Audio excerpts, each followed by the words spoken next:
Council of Rixthal spent 3 nights, reading everything he could find about the HFY War. The records were not hidden exactly, but they were not easy to find either. Most species preferred not to discuss what had happened.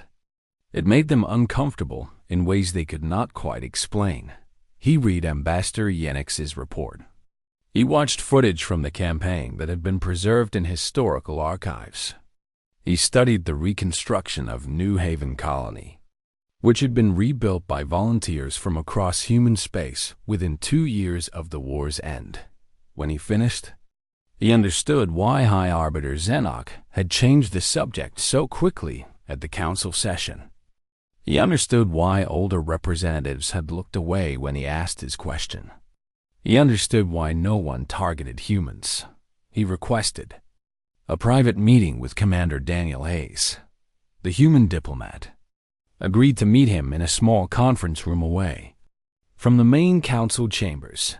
Hayes arrived in his formal uniform, the same calm expression on his face that he always wore. Lieutenant Maria Santos accompanied him but stood by the door, giving them privacy while remaining present. Rixthal's translator clicked as he spoke. "I read about the HFY War." Hayes nodded slowly. "I thought you might. I understand now why my question made everyone uncomfortable. I apologize for asking it in open session. You had no way of knowing. Most younger species have no idea. We prefer it that way." Hayes gestured to a chair. "Please, sit." Rixthal settled into the chair designed for species different from his own. He was becoming used to the discomfort. "May I ask you something directly?" "Of course. If it happened again, if another species attacked the human colony the way the HFY did, would your people respond the same way?" Hayes was quiet for a moment. Then he reached into his pocket and pulled out a small device. He touched its surface and a holographic image appeared. 2 young girls, maybe 8 and 10 years old, smiling at the camera. They had their father's eyes. "My daughters," Hayes said, "Emma and Sophie. They live on a colony world near the outer rim. Good schools. Safe neighborhood. They play in the fields after school and come home covered in grass stains." He looked at the image for a long moment before continuing. "Every human you meet carries someone like this. A child, a parent, a partner, a friend. Someone who matters more than their own life. Someone they would die to protect. Someone they would kill to protect." He put the device away. "You asked if we would respond the same way. The answer is that we would not have a choice. It would not be a decision made by admirals or politicians. It would simply happen, because that is what we are." Rixthal thought about his own people. The Kalari valued survival and adaptation. They had submitted to Thelvari raids rather than fight a war they might lose. It was the logical choice. The practical choice. How do you live with that? He asked. Knowing that you could be pulled into a war at any moment because someone hurts one of your own? Hayes smiled slightly. We do not think of it as a burden. We think of it as the reason we exist. We protect each other. That is what families do. That is what humanity is. One very large, very complicated family. That evening, the council hosted a reception honoring Ambassador Yenix. She was old now. Her scales faded to pale gray, her movements slow and careful. But her mind remained sharp. She had been observing galactic politics for longer than most species had been in space. Rixthal approached her during a quiet moment. She studied him with ancient eyes. "You are the young Kalori who asked the question," she said. Her voice was soft but clear. "I wondered if someone from your generation would eventually notice the gap in the records. I have read your reports from the HFY War. They are very thorough. I tried to be accurate. I felt the galaxy needed to understand what had happened, even if most preferred to forget." Rixthal gathered his courage. "What struck you most about humans during the campaign?" What did you learn that is not in your reports? Yenix considered the question for a long time. Around them, diplomats from dozens of species mingled and talked and pursued their various agendas. Other species fight for territory, she said finally. They fight for resources. They fight for pride or revenge or strategic advantage. These motivations can be understood and predicted. You can calculate how much a species will sacrifice for a piece of land or a trade route. She looked across the room to where Commander Hayes stood with Lieutenant Santos. Humans fight for each other. They do not calculate acceptable losses. Every life matters enough to risk everything. When you threaten one of them, you threaten all of them. And against such beings, victory is impossible, because they will never stop. They will never accept that the cost is too high. They will keep coming until the threat is eliminated, or they are all dead. Her old eyes returned to Vrixthal. I have lived a very long time. I have seen empires rise and fall. I have seen species that seemed invincible brought to nothing. But I have never seen anything like humans. They are not the strongest or the smartest or the most advanced. They are simply the most connected to each other. And that makes them the most dangerous species in the galaxy. The next day, the council reconvened. A minor species proposed expanding trade routes through human territory. The proposal would require humans to reduce their border patrols, to allow more traffic through their systems. 14 species immediately objected, citing security concerns for the human colonies along those routes. Lieutenant Santos leaned over to Commander Hayes. They are protecting us now? Hayes watched the debate unfold.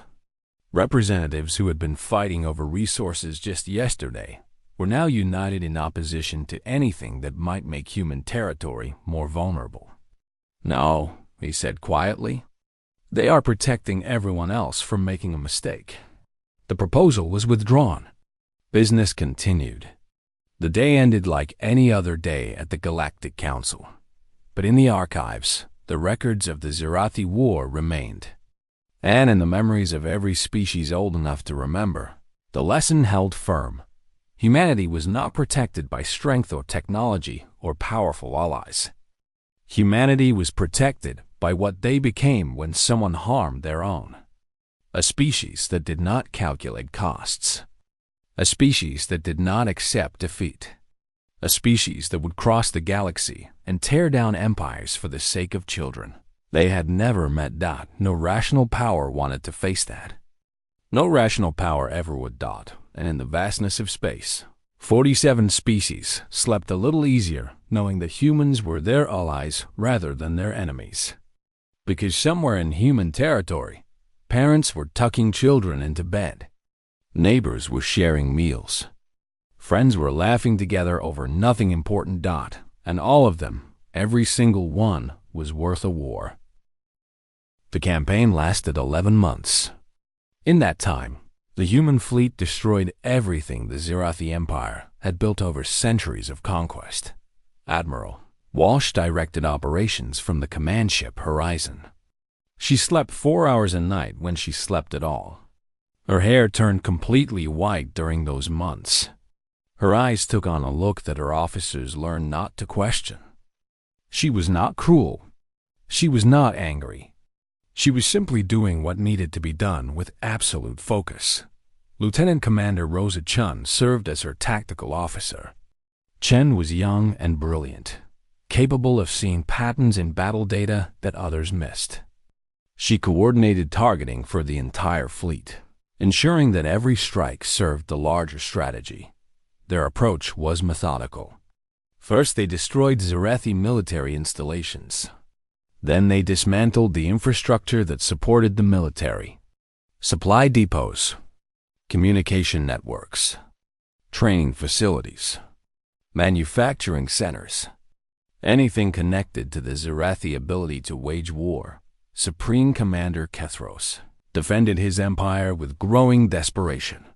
He tried ambush. The humans accepted the losses and continued advancing. He tried fortifying key positions. The humans ground through the fortifications with patience that seemed inhuman. He tried attacking human supply lines. They had none. The entire fleet carried everything it needed. They were not planning to go home until the job was done. Ambassador Yenix requested permission to approach the human fleet under a flag of neutrality.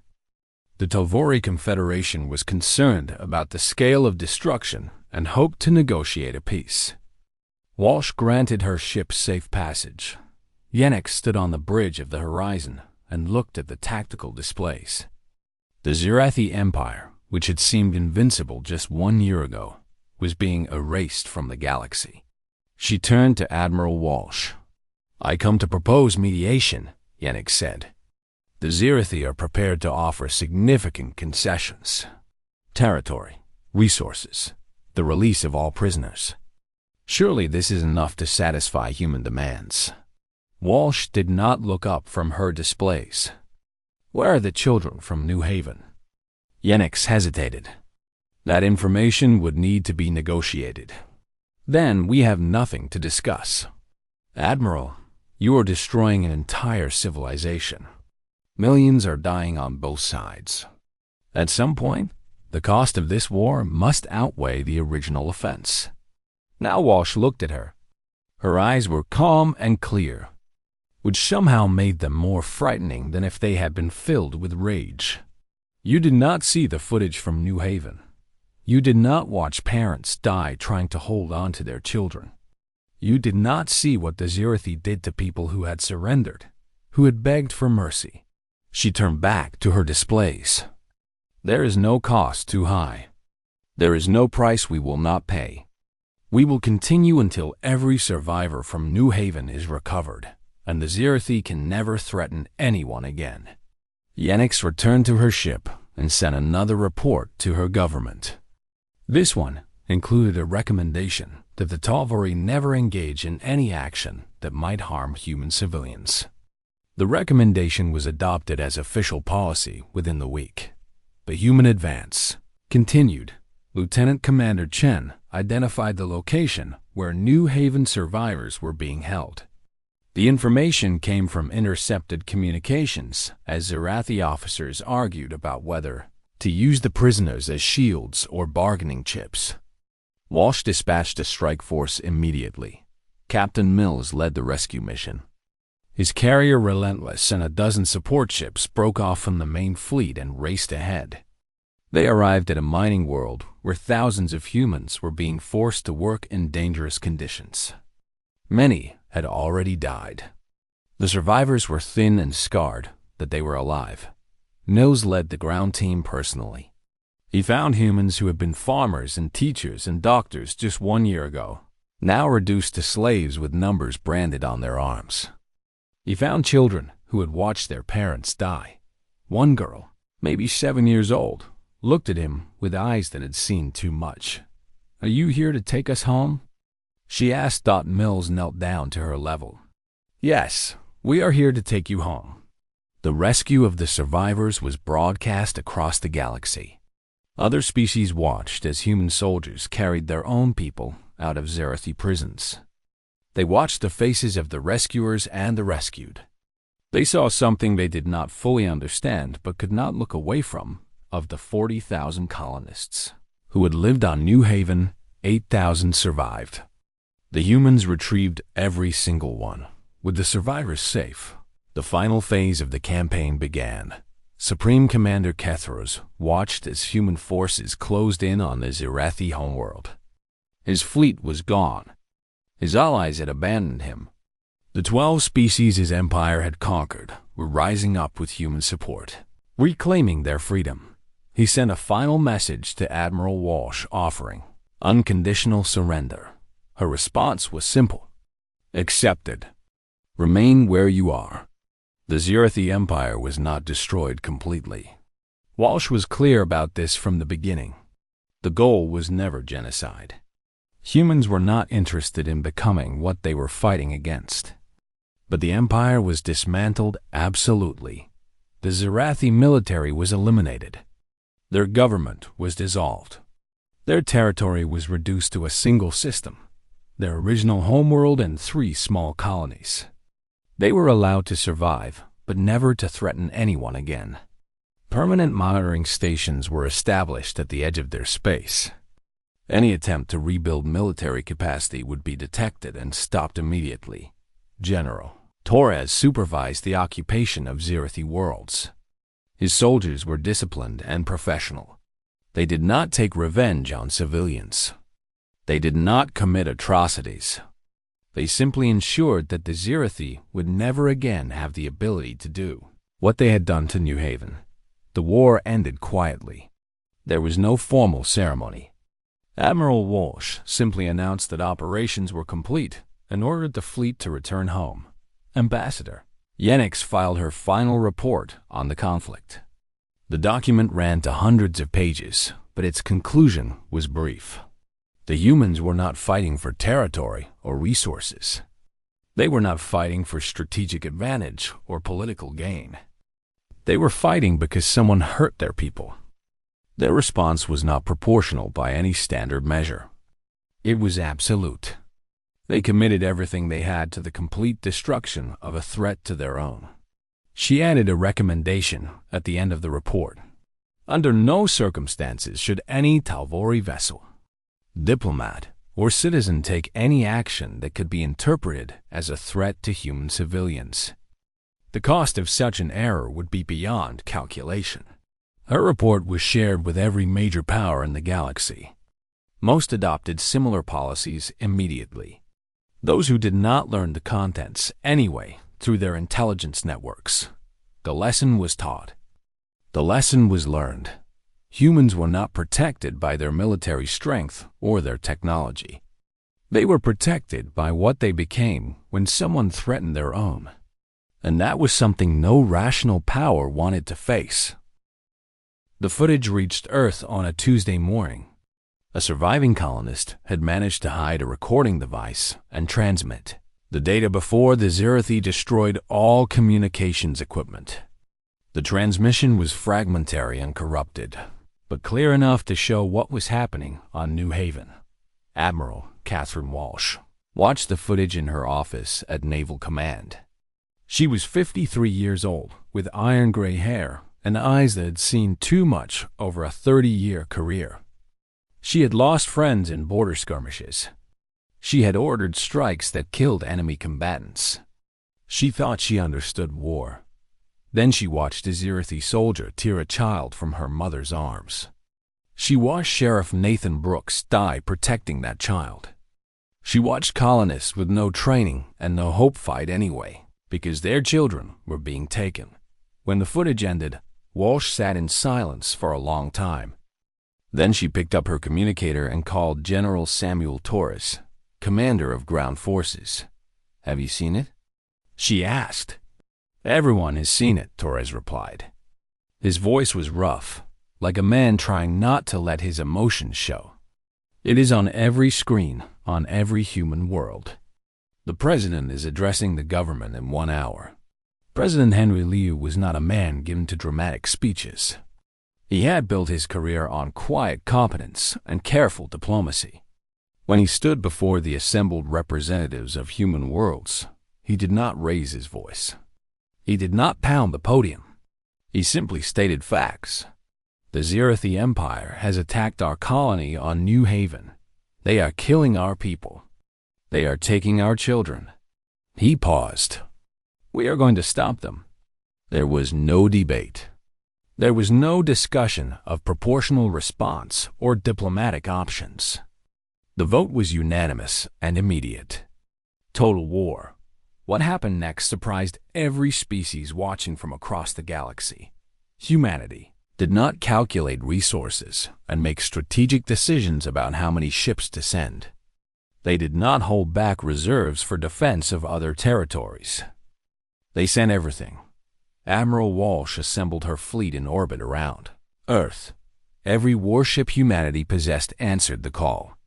Exploration vessels had their scientific equipment stripped out and weapons bolted in. Trade ships were converted to troop transports. Mining vessels became supply carriers. Private ships owned by citizens volunteered for service. Captain Derek Mills commanded the carrier Relentless, one of the largest ships in the human fleet. He watched from his bridge as more ships arrived every hour. Old ships, new ships, ships that probably should not fly but whose crews refused to stay behind. His communications officer approached with a datapad.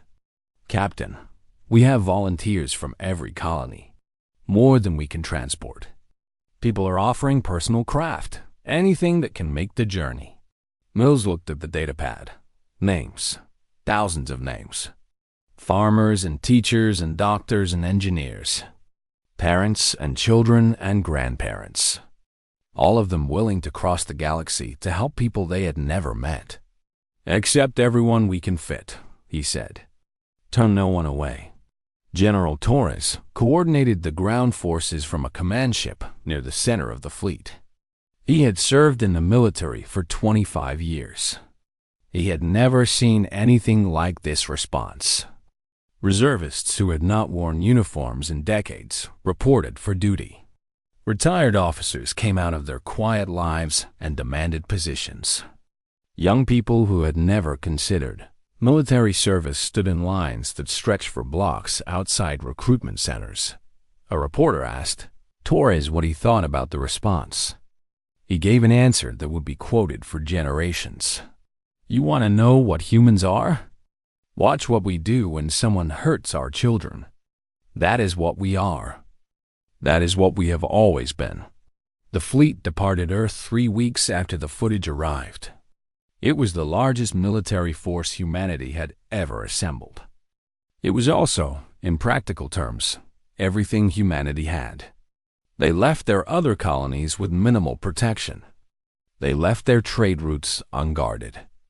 They put everything they had into one single response. Other species watched through long-range sensors and spy probes. Ambassador Yenix of the Talvori Confederation sent reports to her government with increasing concern.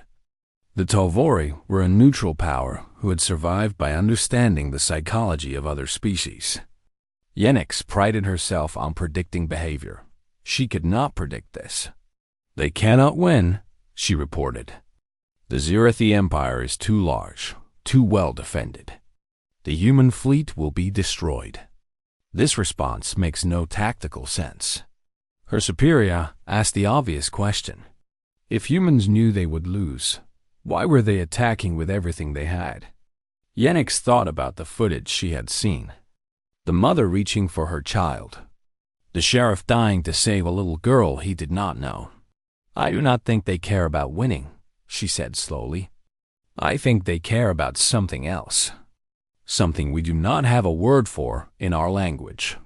The human fleet entered Zirathi space without sending any communications. They did not demand surrender. They did not offer terms. They simply advanced. Supreme Commander Kethros received reports of the incoming force and felt the first flicker of unease. Not because the human fleet was larger than expected. Not because their technology was somehow superior. The numbers still favored the Zirathi by a significant margin. What troubled him was the manner of their approach. Every other species he had fought sent diplomats first. They explored options. They calculated whether war was worth the cost. Humans were skipping all of that.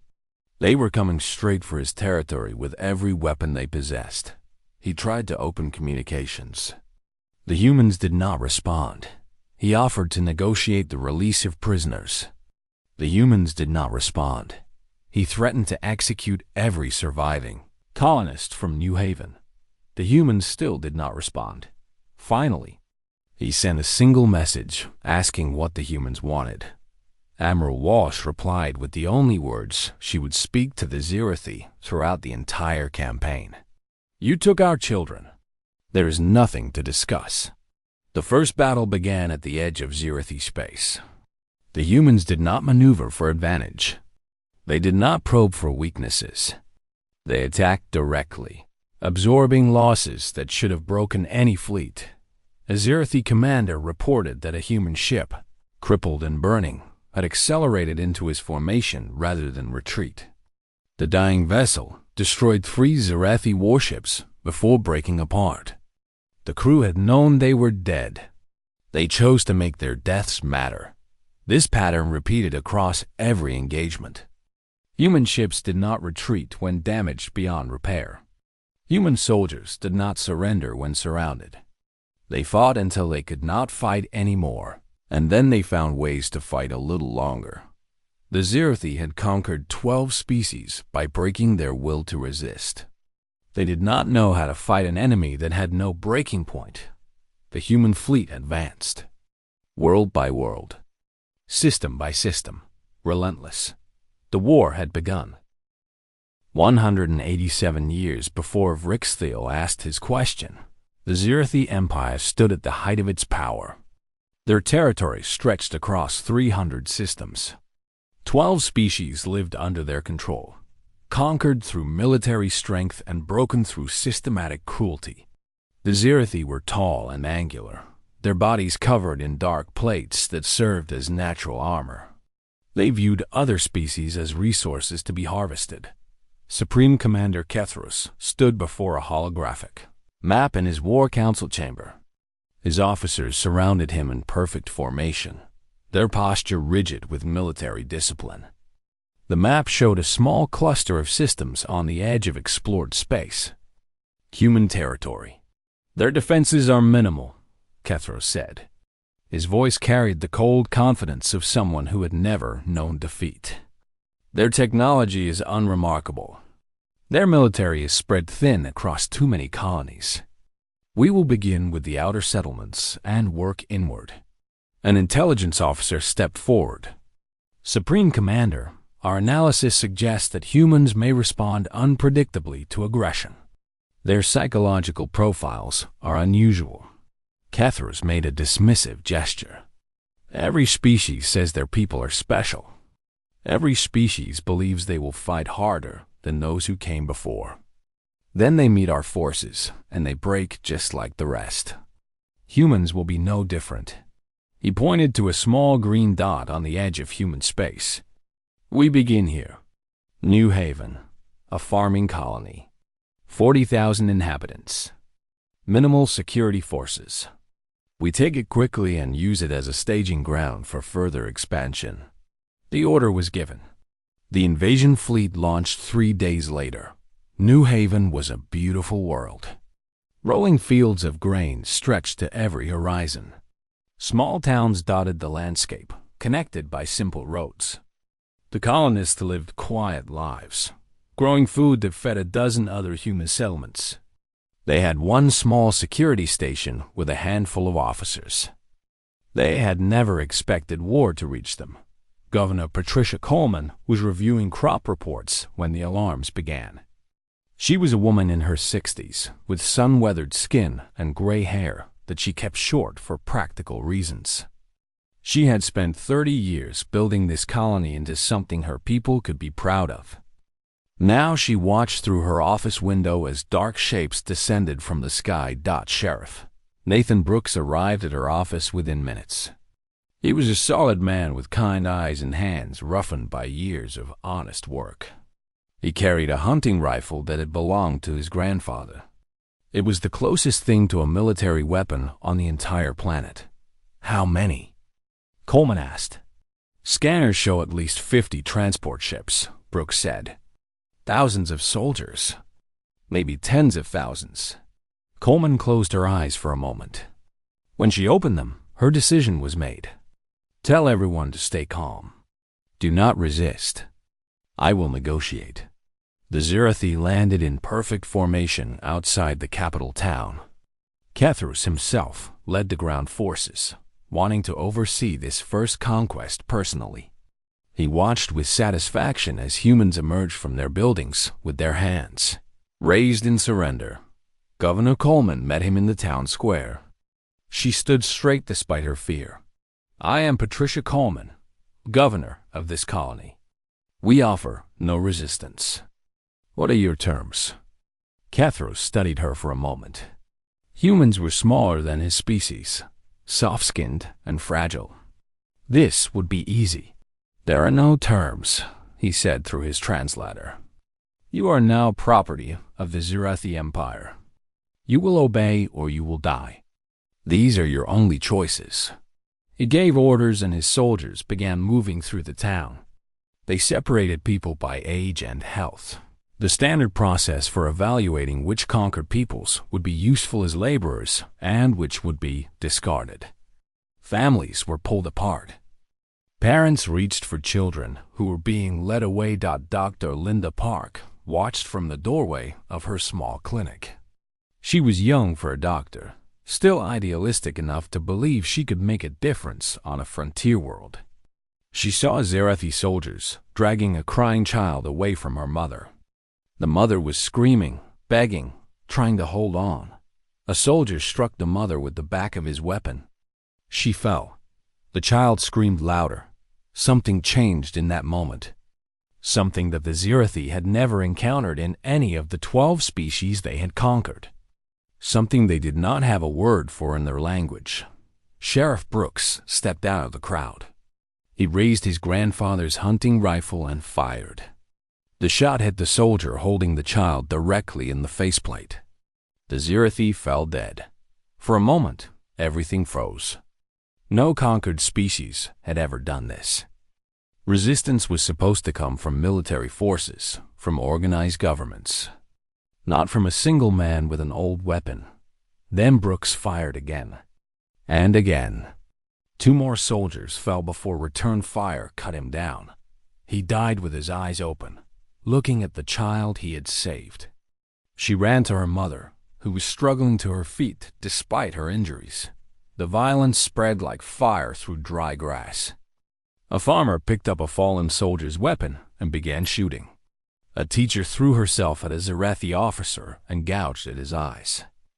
An elderly man, too old to run, wrapped his hands around a soldier's throat and held on even as he was being killed. Governor Coleman did not try to stop it. She could not have stopped it even if she wanted to. This was something deeper than orders or leadership.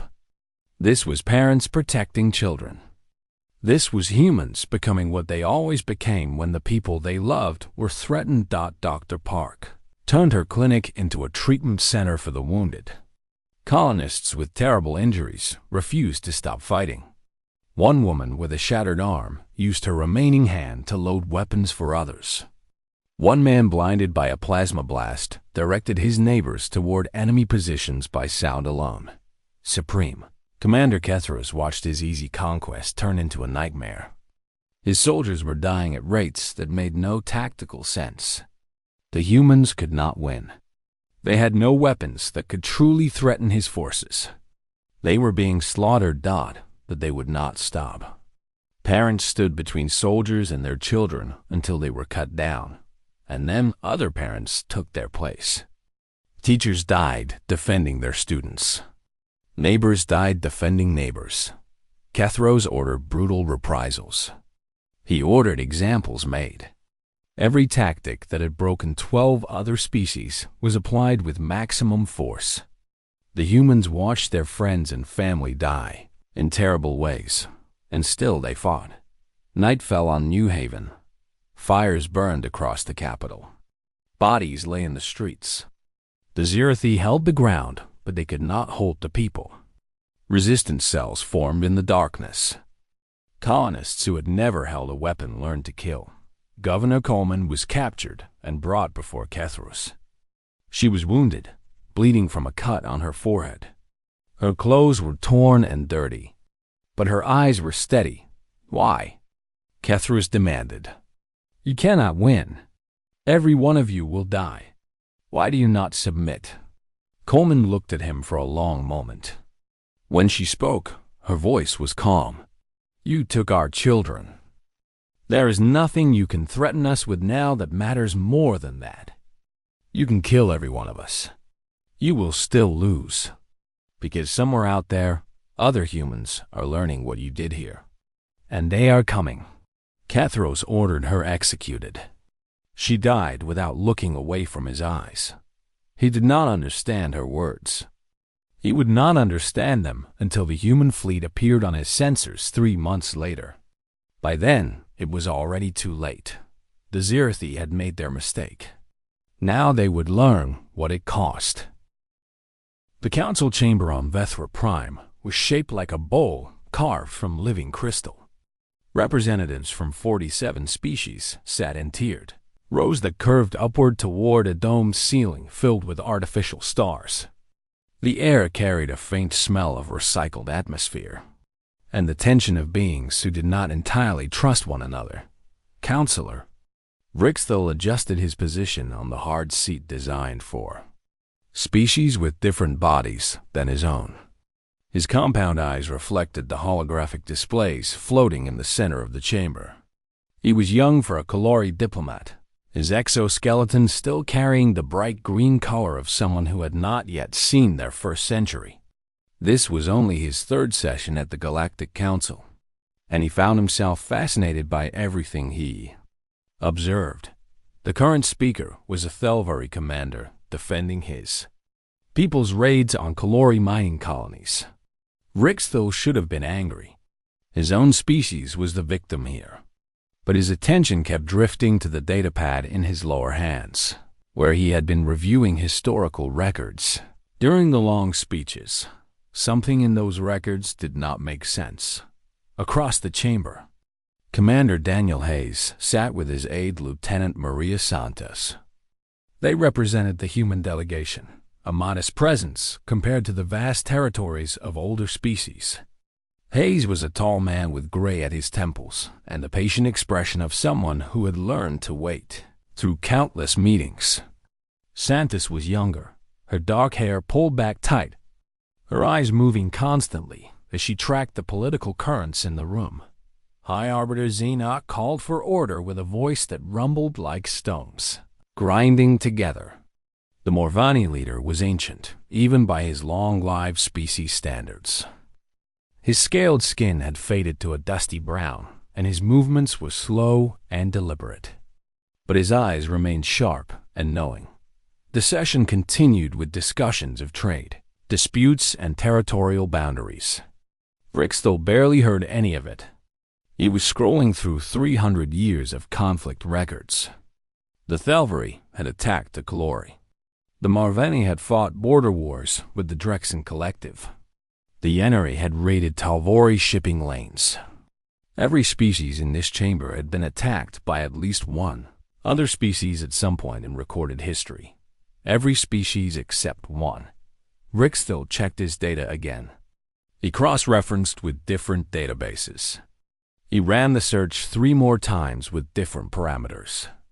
The result was always the same dot in 3 centuries of galactic civilization. No species had ever launched a sustained military campaign against human territories. There had been minor incidents, pirate attacks, border skirmishes that lasted days. But no wars, no invasions, no conquest attempts. This made no sense to the young Kalori diplomat.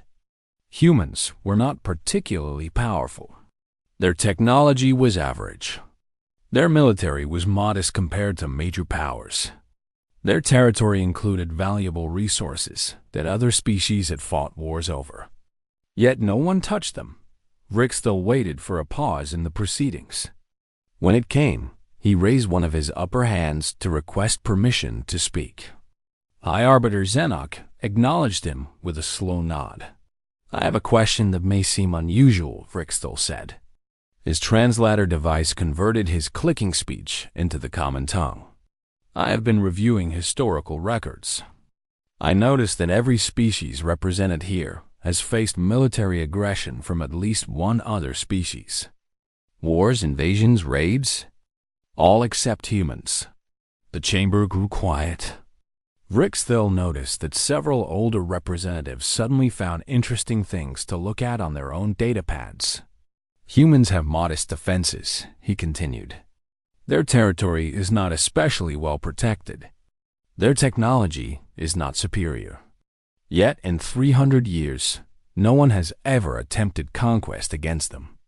"Why?" Commander Hayes shifted in his seat. Lieutenant Santos touched his arm lightly, as if warning him to be careful. The Galactic Council has promoted peace among all member species, Hayes said after a moment. His voice was calm and measured. We are grateful for the stability this provides. Yes, but the Kalori are also members, Rixthal pressed. The Talvari are members. The Marvani are members. All have faced aggression despite their membership. What makes humans different? The silence that followed was heavy. Rixthal saw something pass between the older representatives. A look. A shared memory that he did not understand.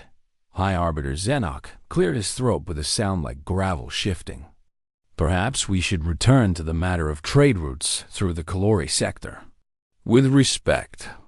High Arbiter, I would like an answer to my question. Some questions, Zenok said slowly, have answers that are better discovered through research than through public discussion. The old Morvani's eyes moved briefly to the human delegation.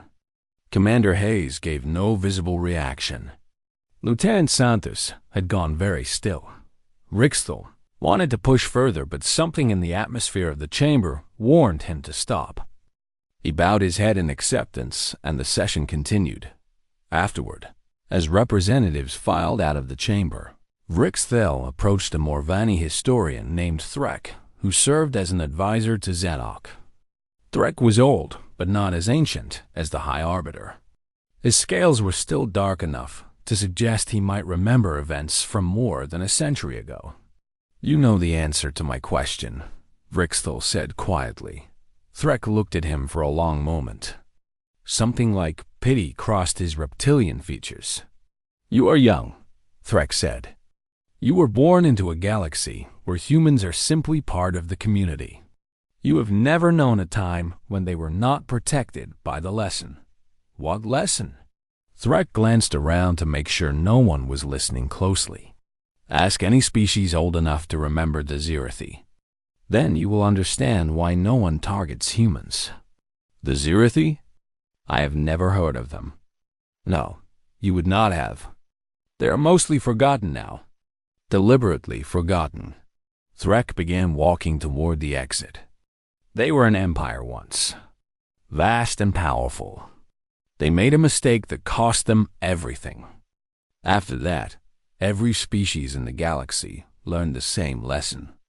Some things are not worth the price. Rixthal followed him. What mistake? What happened? Threk stopped at the chamber doors. Through the transparent walls, Rixthal could see the human delegation walking toward their shuttle. Commander Hayes was saying something to Lieutenant Santos. She was not smiling. The Zirathi attacked the human colony, Threk said. A small farming world called New Haven.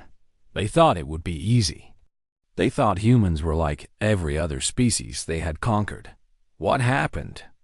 The old Morvani watched the humans disappear around a corner. When he spoke again, his voice was barely above a whisper. Everything happened. And when it was over, the galaxy learned that some species should never be threatened. Not because they are strong, but because of what they become when you harm their own. Threk walked away, leaving Rixthal alone in the doorway with questions multiplying in his mind. The young Kalori diplomat returned to his quarters and began searching for any records of the Zirathi, Empire, and the human colony called New Haven. What he found would keep him awake for 3 nights. What he learned would change how he viewed humans forever. And when he finally understood the answer to his question, he would never ask it again.